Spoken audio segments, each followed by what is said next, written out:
being here tonight to celebrate Lonnie Lee's 60th birthday. Is that right, Suzanne? Just shave 10 off it. I'm certainly not going to speak as long as Rob Oakeshott did yesterday. Oh, thank God. Hey, how good was that as a speech? Was that a good long speech? It was pathetic. Ended up with the wrong result at the end of 22 minutes. Anyway, that's a political point. I started playing Lonnie Lee records on the radio back in 1959, which is when Lonnie Lee started presenting records to the radio. So I think I'm a little equipped to be here tonight to say just a few words, and they will be a few words on Lonnie Lee's behalf, and we wish him a very happy 70th birthday. I think it's fabulous that all of you have turned up tonight to be with Lonnie and the lads and his wife to celebrate a rather momentous occasion in anybody's life. God, stuck, we're all getting old, aren't we? Lonnie is 70 in a few days' time. Bob Rogers is in his 80s, and of course Bob would be one of the first to have played a Lonnie Lee record ever. Laws is 75. I'm 68. We're all getting very old, aren't we? Apart from some of the people in the room who are not in the least bit old and are having a bit of a snigger. I noticed, however, when I went to a recent Lonnie Lee concert, that there really were, and I mean it quite genuinely, a lot of very young people in the audience. So music, good music, that is, transcends all ages. It doesn't matter what age you are. When you're presenting music, if you're presenting good music and being a very good entertainer, you will entertain people of all demographics, which is what Lonnie Lee does. I'd have to say that Lonnie Lee is one of the most professional guys in the business. I mean, you have to be professional, of course, to survive for 54 years, but I mean, he's a singer, he's a songwriter, he writes books. He's diverse from his normal show. I mean, after 54 years, you'd think, and a lot of people do it, a lot of entertainers do it, they still get out on stage 45, 50, whatever years later on, and they present their hit songs that they were doing all those years ago. Well, Lonnie certainly sings those songs because the audience want to hear them. But he diversifies. He does a Johnny Ray show, which is absolutely fantastic. And who's seen the Johnny Ray show that Lonnie Lee does? Yeah, it's brilliant. Because he obviously thought that Johnny Ray was the Ants Pants, and he gets on and does a Johnny Ray show, and he sings all of Johnny's songs, and he comes back in the second half and does his own shows. I believe, and I've not seen it, that he does an Elvis show. What's the show called? Elvis? Hillbilly Cat. Fantastic name. If you want to see that show, and I might go along myself this coming Saturday night at the Blacktart Workers Club, he'll be doing his Elvis Hillbilly Cat show. I know he's going out on a cruise, and who wouldn't want to be on this cruise called Blue Suede Cruise, along with a lot of other rockers. That will be on the beautiful Rhapsody of the Seas, and that leaves in November. Imagine being on the high seas with Lonnie Lee and all that great music and a few of the other guys along the way. As I say on the website, there are photographs. The website's just the best website I've ever seen for an entertainer, and I mean that from the heart. Photographs of here and way back in the past. It gives you the tour dates about where he's going to be performing, etc., etc., etc. He worked at 2GB when he left work, and I know he's just not here at the moment, so may not hear me, because he must have worked for exactly the same person I worked for. I worked for Pat Halliday at 2GB as an office boy in 1958. So I bet pounds to peanuts that Lonnie Lee worked for Pat Halliday as an office boy probably a couple of years earlier to that. His start on show business was in 1956 on the iconic Alan Tui Amateur Hour, and he received invitations from various hotels because they liked what they heard on the amateur hour. They said, well, come and sing for us. So he was receiving money like £1.10 to do 1 or 2 hour shows. That's really not all that much bad money, actually, for 55, 56. The first record was Ain't It So, and that was 1959. It was written in collaboration with the iconic Johnny O'Keefe. Lonnie Lee had 8 national #1 hit records. There was Starlight, Starbright, there was Yes Indeed I Do, there was Defenseless, and my absolute favourite, I don't know whether you agree or not one of the biggest hit records for Lonnie. It was a #1, however, When the Bells Stop Ringing. I think it's just a right. What a good song is that, and I can't wait to play it every time I get an opportunity on the radio. He was on Bandstand a lot, he was on 6 O'Clock Rock a lot, he was on television almost non-stop because he was it in those years. Then he did the stadium shows, of course, on that revolving stage, and appeared with some of the biggest names in show business who came out from the United States, who more often than not, of course, were upstaged by the locals, the Deltones and Lonnie Lee and Johnny O'Keefe, all upstaged the people like Ricky Nelson, etc., and Paul Anka, etc., etc. I wish Lawsy was here tonight, because Lonnie, I read, actually was given the golden microphone in 1961. Which was around about 30 years before Lawsy got himself a golden microphone. So, see, first again, Lonnie. I'm actually having lunch with John Laws and Tim Webster and Steve Lehman and a few other people tomorrow, so I'll make sure that I drop that little hint in that you weren't first with the golden microphone, old mate. He lived in the United States from 1971 to 1984, and during that time performed all over the United States, based mainly in Nashville, Tennessee, but did live in a number of other parts of the United States. And during this time, I think Lonnie would tell you that one of the highlights that he had was a friendship that he formed with Roy Orbison, the Big O, and he wrote a number of songs along with Roy Orbison. He also wrote along the way for Cher, for Glenn Campbell, and many other rather big names. I know Lonnie Lee is very frustrated at the lack of airplay that he receives today. Some music directors and program directors really wouldn't know a good song, honestly, if it popped up in their Wheaties. Quite honestly, they wouldn't. Can't You See It in My Eyes was written by the guy who wrote the rock and roll classic Rip It Up. He also wrote Good Golly Miss Molly. He also wrote Starlight Starbright for Lonnie Lee. And he wrote this song, I think Lonnie recorded about 5 years ago. Is that right? Can't You See It in My Eyes? And I thought that's just one of the prettiest songs that I ever heard. And if music directors knew their stuff, they would have put it on the radio. Any radio station in Australia that played popular music, they should have played that and some of the hit-banging stuff that they do play, and it would have been a big hit record. As it was, of course, it's one of the songs that Lonnie's fans ask for every time he's on stage. He performs constantly. He's just done Tasmania. He'll be, as I say, at the Blacktown RSL this coming Saturday night. Go and see him at Tamworth if you haven't. He's there at the Tamworth Country Music Festival every January, and he's an absolute knockout.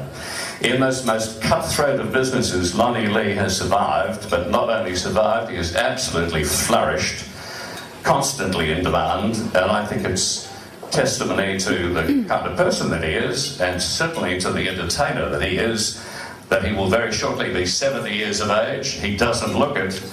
I don't know what it is that he's on, but I'm going to get some of it, I can tell you. 70 years of age, 54 years continuously in the entertainment industry, and there are not too many people who can say that for sure. So let's have a round of applause for the man, Lonnie Lee.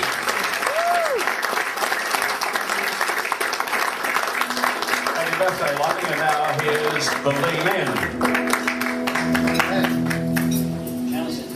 Well, we have a little introduction for Lonnie, but I thought just before we do that, I should say something that I first met Lonnie in 1958, and even then I thought there was something special about Lonnie.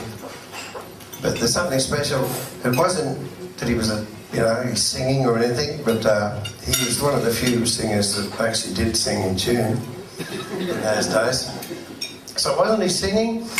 Wasn't his good looks, wasn't his guitar playing. There's something special was actually his sister. She was so special that I married her. So we have a sort of a bit of a bond there. So you're probably wondering which one's Lonnie Lee.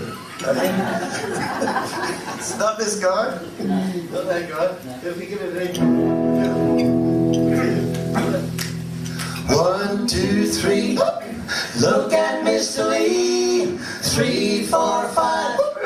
Look at him and drive. Mr. Lee, Mr. Lee. Oh, Mr. Lee, Mr. Lee, Mr. Lee. Oh, Mr. Lee, Mr. Lee, Mr. Lee. Oh, Mr. Lee, Mr. Lonnie Lee.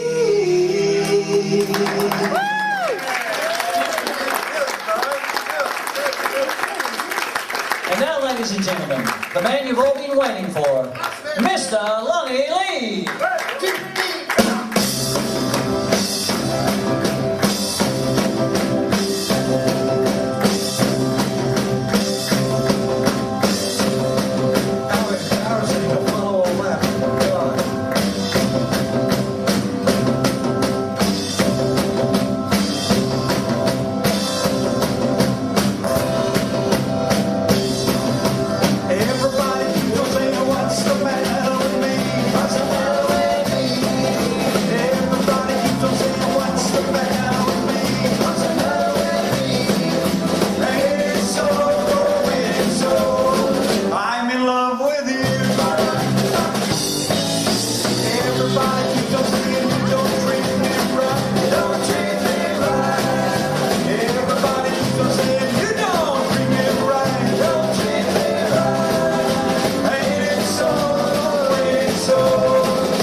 you. No need to worry about, no need to worry about, no need to worry, you say, no need to worry. All you gotta do is make up your mind when you're gonna land, when you're gonna land, when you're gonna land.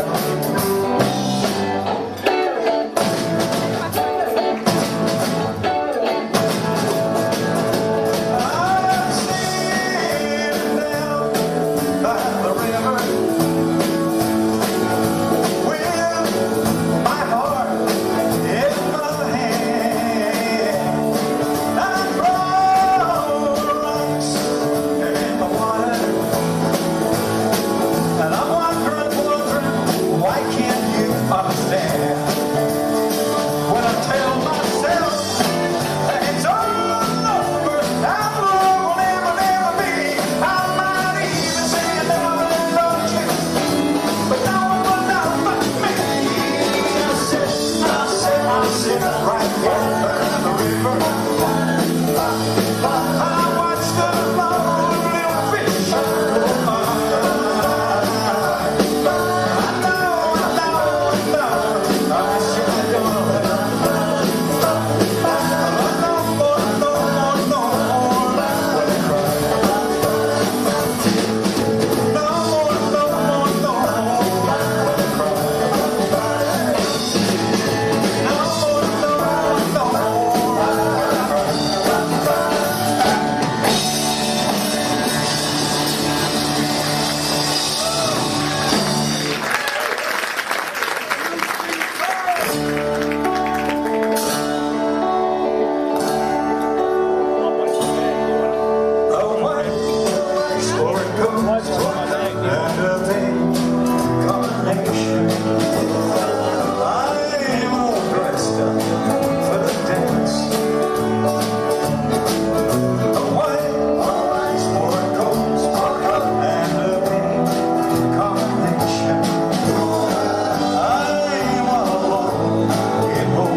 say thank you so much for coming along here tonight to this little get-together.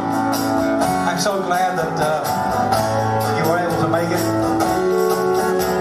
And it's good to see different evolutions of bands. Everybody else out there, it's wonderful. I hope you're going to enjoy what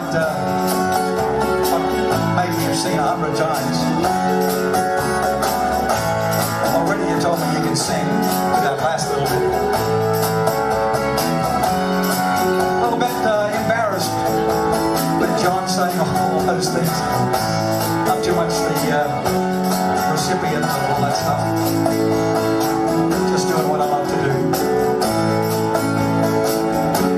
Oh, one last kiss, baby, one last kiss. It never felt like this, baby, not like this. You know I need your love.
Going back a little bit, and as John was saying, that's right, John Mariscalco, who wrote Starlight Starbright, Ready Teddy, Rip It Up, The Golly Miss Molly, You Send Me, and a whole bunch of other good old rock and roll songs. We're still in communication with him, and just recently we were in Los Angeles and went to see him, and I was really quite frivolous by saying, you know, I guess there's you don't have any songs that nobody's recorded, thinking, of course, all the songs have been taken unless they were rotten. And he said, yeah, I got 3 songs, so I'm thinking, well, maybe they are rotten. So I said, okay, I'd like to play them. And he's not a man of the IT age. He's still with the old cassettes and all that sort of stuff. So he played his cassette to me, and I heard the first song, and I thought, oh, far out. And I said, this hasn't been recorded before? And he said, no. I said, oh, wow, okay. Then he played the other 2, and they were tremendous as well. But I said, do you mind if I record? He said, no, that's what it's for.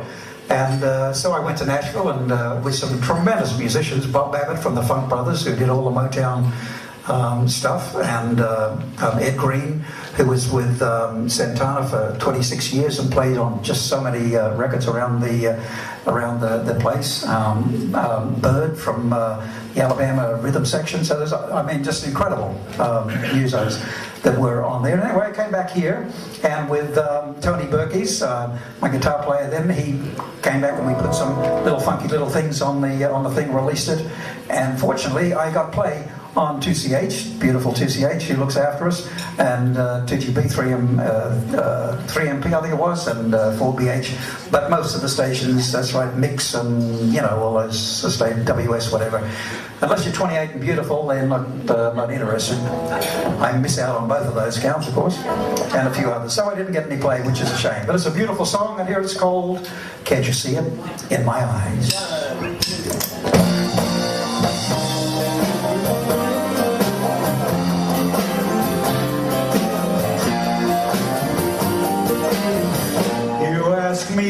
my lover. Can't you tell by the tears in my eyes? Can't you hear in the way that my voice shakes? Can't you see it in my eyes? You ask me, do I still remember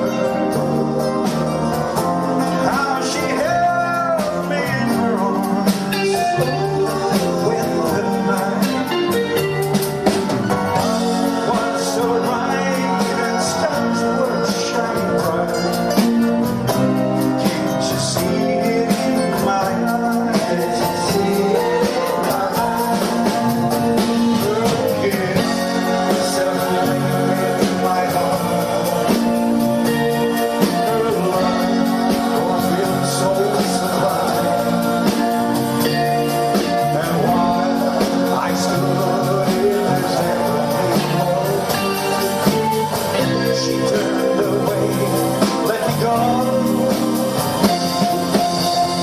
Still, you ask me, do I love her? After all that's said and done, she's still the one. Can't you hear it in the way that my voice shakes? Can't you see it in my eyes?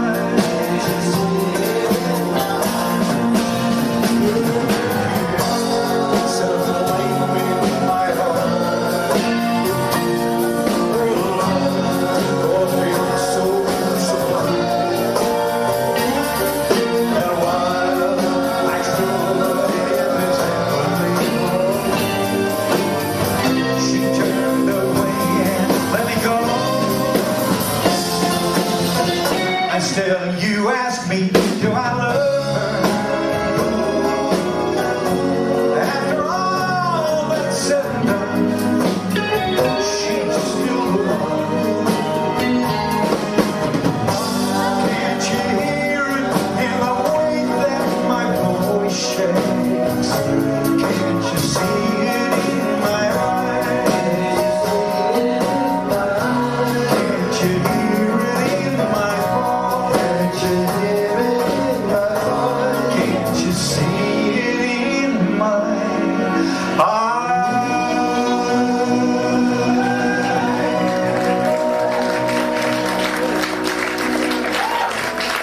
Thank you. Pretty song, isn't it?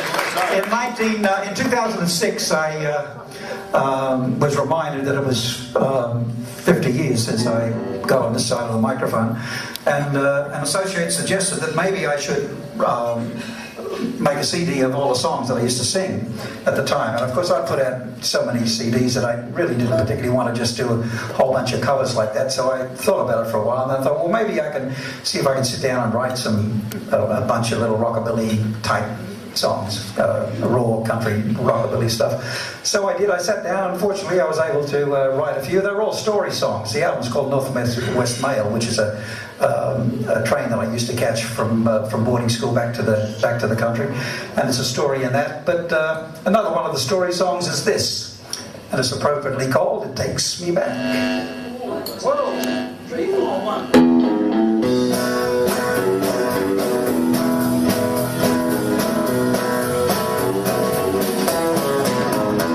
Well, it takes me back, way back to the feel of the country air, when the summer breeze could melt the trees. I was young and didn't really care. Hotter than hell, we thought we could tell when rain was gonna come. The wind was rare, we'd sit right there, waiting for the creeks to run. No, the creeks don't run.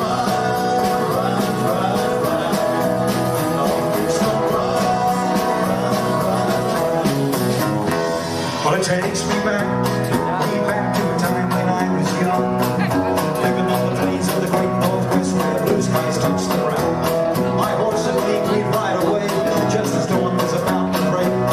Work hard all day, then at night I'd play my guitar till I face. Country songs that sing, sing, sing, sing. Sing, sing, sing, sing. Well, it takes me back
gets worse.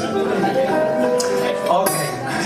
When I started out at, my idols were Frankie Lane and Nat King Cole and all those wonderful singers, Al Hibbler and all the girl singers, Teresa Brewer and K-Star, all that wonderful lot from the early and the mid-50s, all that melodious stuff, where they all sounded different. You know, you listen to somebody and God knows you knew exactly who it was, whereas unfortunately today everyone has got to sound the same, otherwise the radio doesn't play you.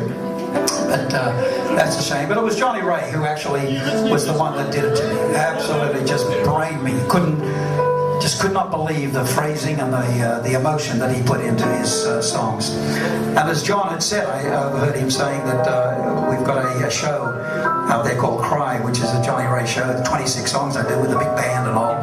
And it's just so much fun for me. It just takes me right back. But I'm going to do for you that song, which happens to be the most important song and the most popular song prior to rock and roll. If your sweetheart sends a letter of goodbye, it's no secret you'll feel better if you cry. When waking from a bad dream, don't you sometimes think it's real? But it's only false emotions that you feel.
slower than that, of course.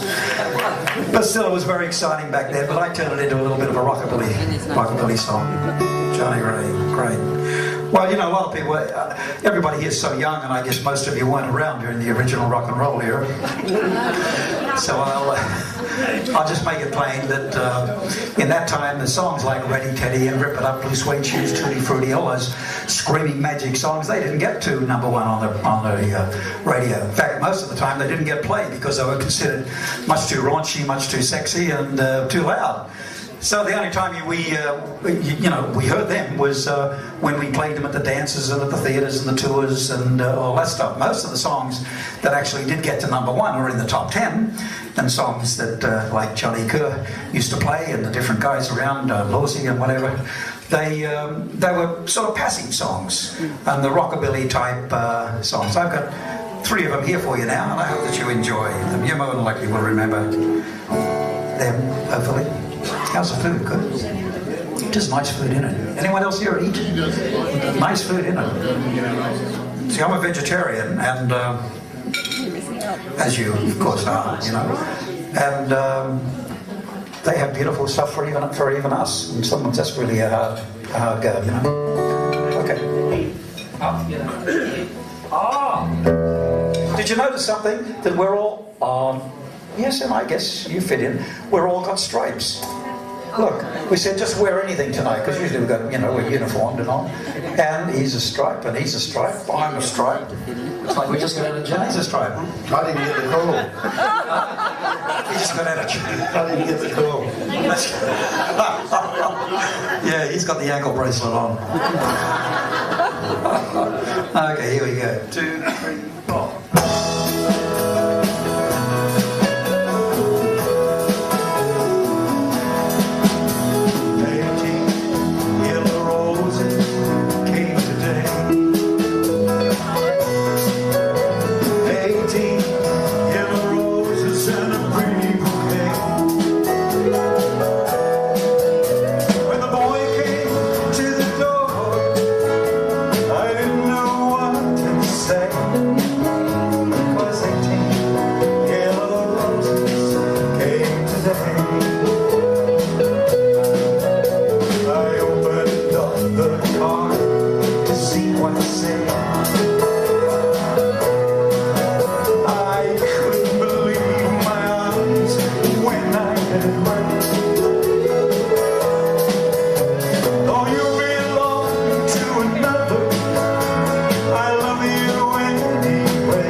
Father's love will never fade away.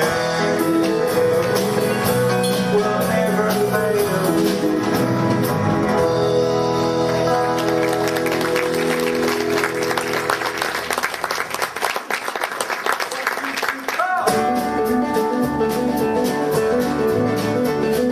Clean up your lips and roll and curl your tinted hair.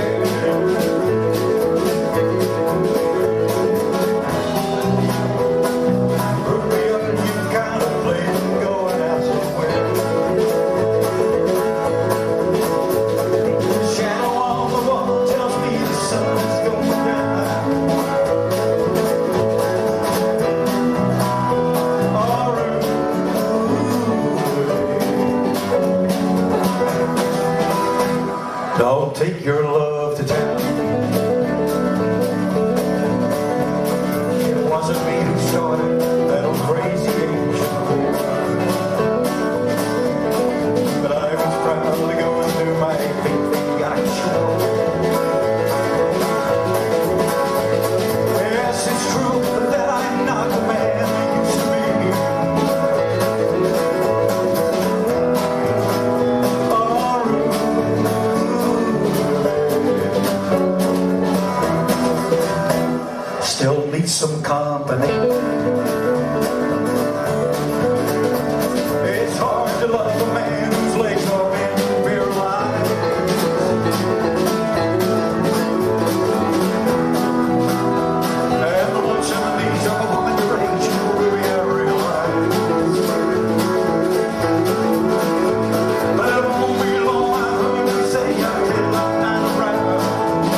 God's sakes, turn around.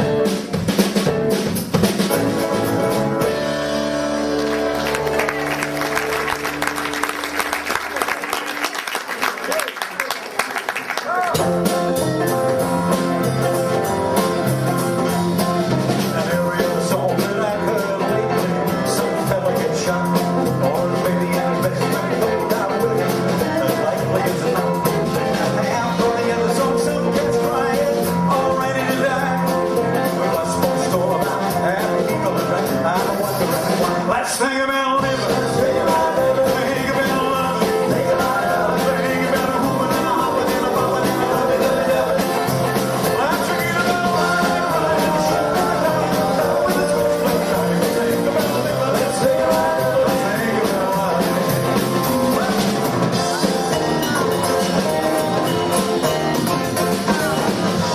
We lost Almighty Robbins down in El Paso a little while back. Think about living. Think about living. Think about loving. Think about moving and hopping and bumping and loving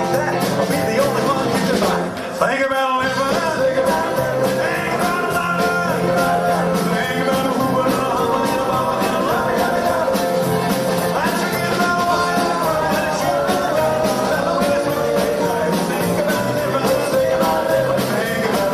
Think about loving. Think about moving and hopping and bumping and loving and loving. Let's forget about life.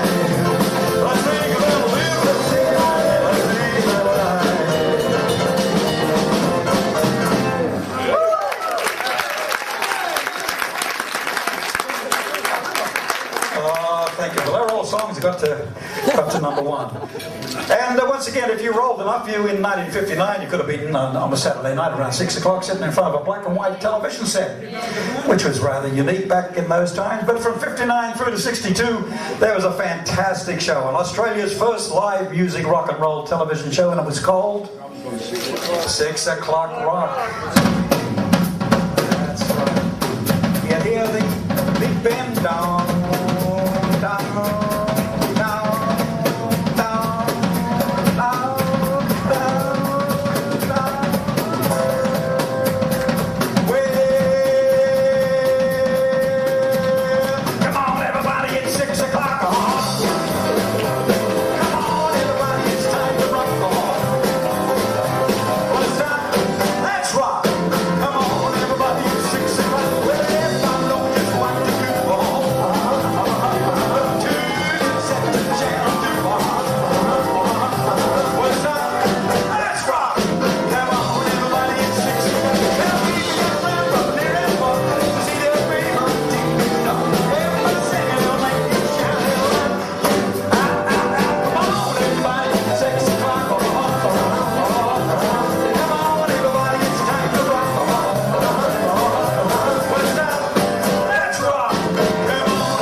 few little rockabilly songs for you. You may recognize these, so let's hear your gorgeous voices here. 1, 2, 3, 4.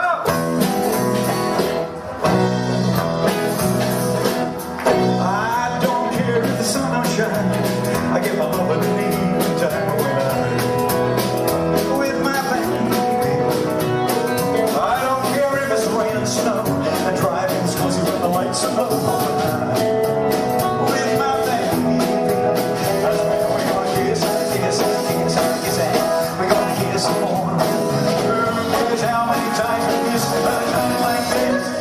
keep score. I don't care if it's on the weekend. I get my butt right in. When I will, my baby.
Machine when it comes to all the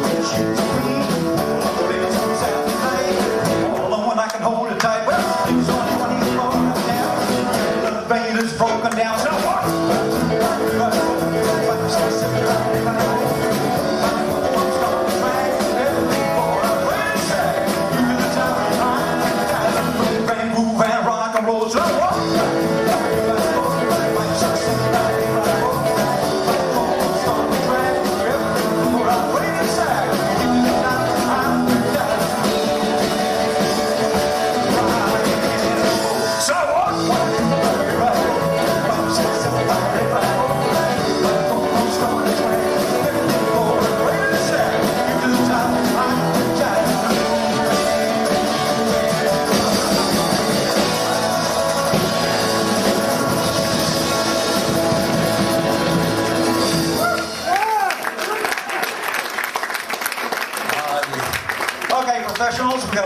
all professional, is it? Who recorded some of those songs?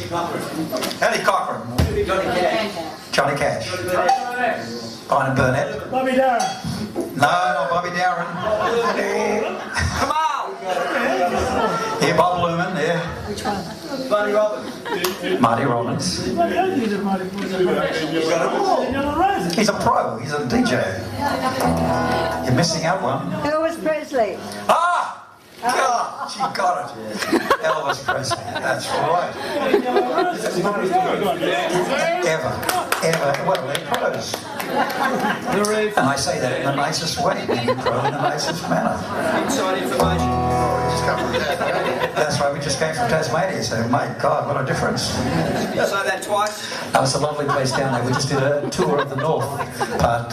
We did Wynyard, beautiful old heritage theatre in Wynyard. We did a very new place in Launceston called the Boathouse. Very brand new, sort of like this.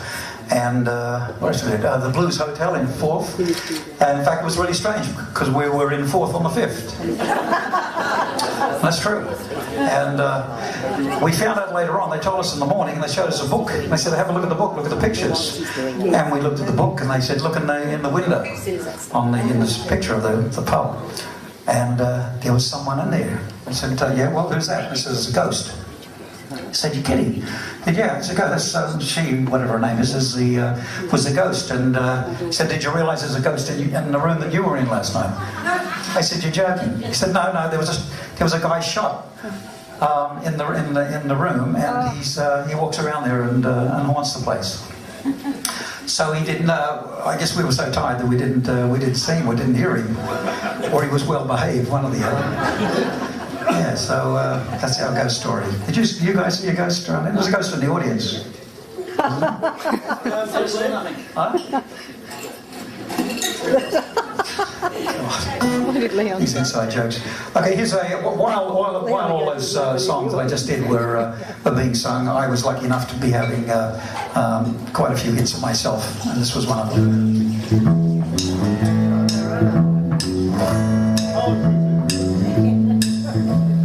I found a new love.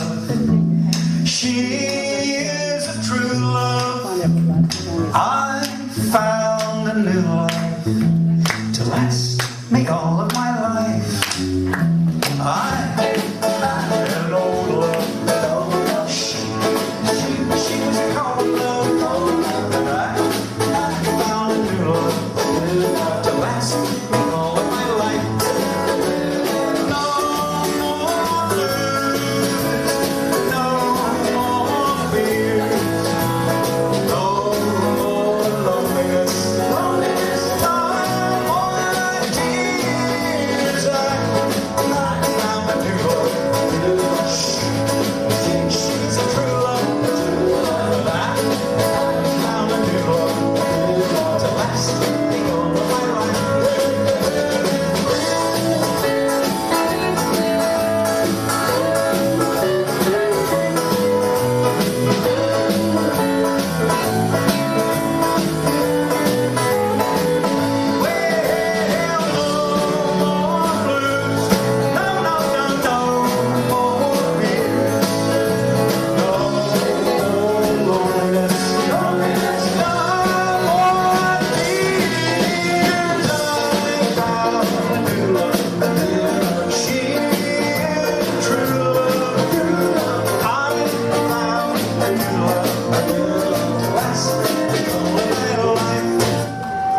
I found a new love. She is a true love.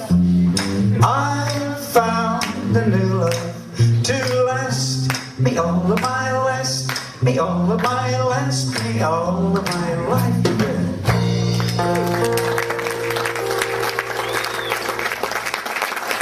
Oh, thank you so much. Well, I'd like to thank you for coming along here again. I hope you enjoyed yourself so far, and keep on milling around and mixing around, because most of the people, I guess, wonderful to have my family here and my dear friends and people that I haven't met before. Nice to meet you here, and for coming along here. I do really appreciate it. I'd like to introduce you to the guys in the band who happen to be my friends, as indeed all my musicians are, otherwise we don't have them, because I've been around so long that if you're not happy off stage, there's no way in together, there's no way in the world that you're going to be happy on stage. And so that, of course, is a bit like a marriage, isn't it? You know, not happy in the kitchen, forget the bedroom. Exactly, yes. Separate rooms, I hope. Separate rooms, absolutely, separate kitchens. Okay, once again, I'll introduce them to you, all striped as they are. Ladies and gentlemen, with his wonderful little pink guitar, let's hear it for Brian.